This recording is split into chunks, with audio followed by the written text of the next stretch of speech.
My mom's influence on me growing up was country music. She had the Brooks and Dunn and Garth Brooks and Reba blasting when I was a kid, and my dad had the classic rock influence on me. So obviously, with default was a classic rock, and as I as I aged and been in the business for 10 years, I just slowly gravitated back towards my mom's influence and started listening to just country and buying just Keith Urban records or Rascal Flat records and then revisiting like all the stuff that I heard growing up. And during that time, Joey Moy, who produced the record, we've kind of discussed our mutual love for country, and during that time, said, hey, we should get around to doing that at some point. And that was a good 8 years ago or so. That conversation happened, and just with the commitment with the guys, with the band I was in, it just didn't make sense to do it. And but now, this record's been 2 years in the making, and it's the time to drop it. So. Yeah. Well, with the band I was in, just the way it was, with the dynamic in the band, I think if we continued on, it would have damaged the friendships that I have with those guys. And so it was either it was a crossroads. It's do I do something completely different outside of music, or do I make this leap of faith and do what I personally want to do? And I mean, it just kind of obviously chose this, and I'm glad it's working out. I've got a very strange story. I went to trade school. I was HVAC, so I was a sheet metal worker, and I grew up singing, but I was really shy about it. Mom said I stopped singing around 5 or 6 or 7 years old, and I just shut up. I just didn't sing anymore. I was really shy about it, and but I would come home after school and I would sing along to my favorite records before my parents got home, to by myself and sing along in the car and stuff. And I was about 19 or 20 years old. Yeah, about 20 years old. I still hadn't sang in front of anybody, but I wanted to get over that fear. And the other guys in Default, they were in a different band, and they had broken that band up and wanted to start something new. So my whole purpose was I wanted to get up there and play a couple cover songs just to get over my fear.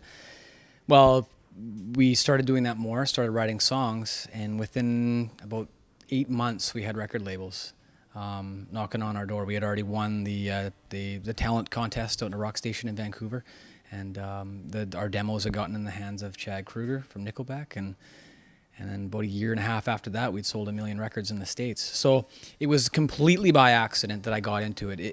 Every kid dreams of playing on stage and singing, but it wasn't something that I was going to actively pursue. It just, I just strictly started out just trying to get over that fear of singing, and then it just kind of, everything fell into place. The path was there, and I followed it. It was the first song I sang was "Plush" by Stone Temple Pilots, and they used to rehearse in Danny's garage. Was his bedroom, and he had the drums set up in the PA, and we used to go and have beers and drink. And so what it took was about a case of beer and and 1 o'clock in the morning, and we fired that song up, and I just haven't shut up since. So yeah, I was extremely nervous playing shows at the beginning. But as I got in front of more and more people, and Nickelback took us out on tour, and you kind of get comfortable on there. And there came a point where I was more comfortable on stage, and I was more outgoing on stage than I was behind, off the stage. The band dynamic obviously changes just with the members that I have and what they're playing. But yeah, with this record, I tried to construct a record that's upbeat, and got that rock element to it, which I obviously come upon naturally, and just something fun to play live in these festivals. So that was my goal, and I think it's gonna play well on those shows.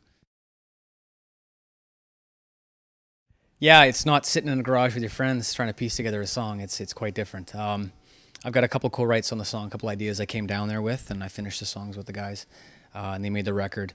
And then the other ones are just ones the guys I'd worked with the co-writes. They just kind of said, hey, this is the kind of song that we got kicking around, and like the first two singles, Somebody Somewhere, and If It Gets You Where I Want to Go, they fit that bill of the upbeat, fun to play live. And I told him he's not getting them back, and I was going to record them. So, yeah. Um, how did that feel when that first one went number one?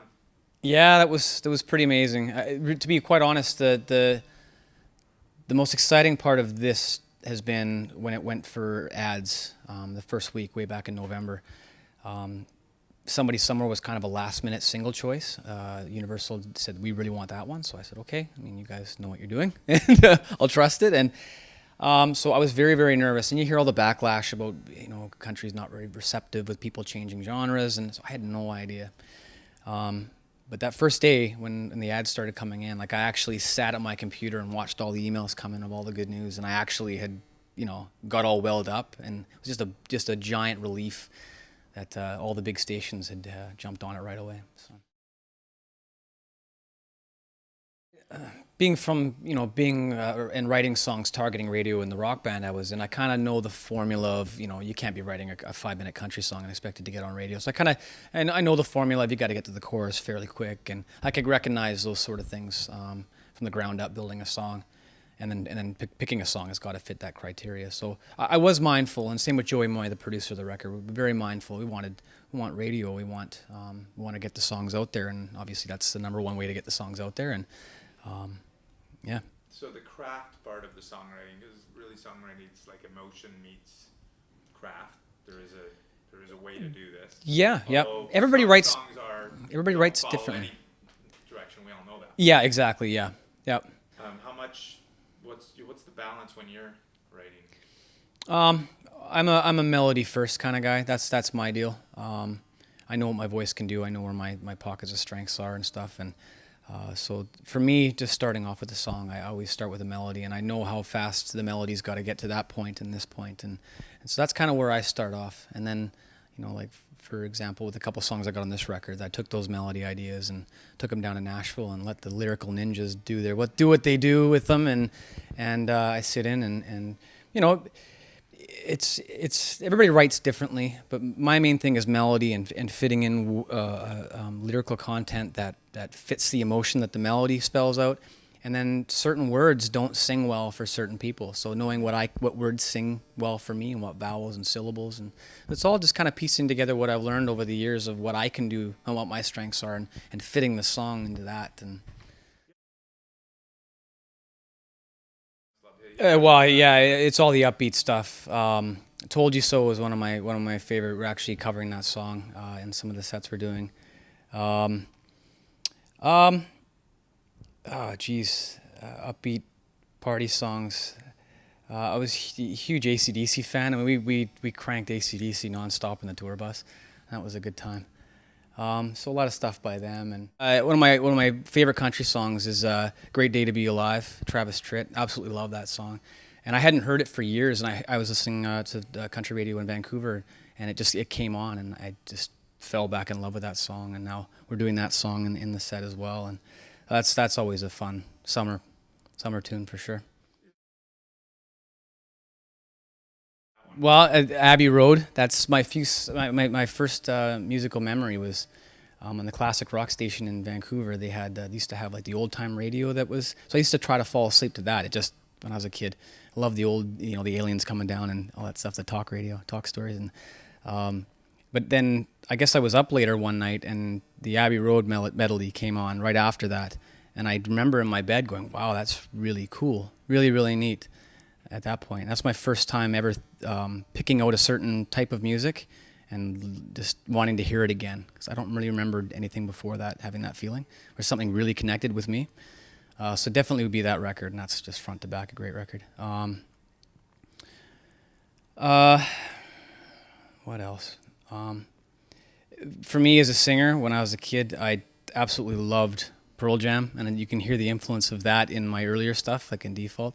Definitely was there. So Pearl Jam 10 was actually it was my second record. The first record I ever bought was Temple of the Dog, like one of my own ones that I wanted. But the second one I bought, the first CD, like I had the Temple of the Dog's tape, but the first CD I had was Pearl Jam 10, and that's the one that I played after school and sang to before my mom came home. I maybe Alice in Chains' Dirt. That's one of my favorite records too. That's a good one too. That's a lot of high school for me, was that one. Yeah, I'd say it's going to change all the time, and I'm going to walk out of here saying, yeah, okay, I should have picked that one, but yeah. Yeah, this is my focus. I love where I'm at. It really suits me and where I'm at in my life.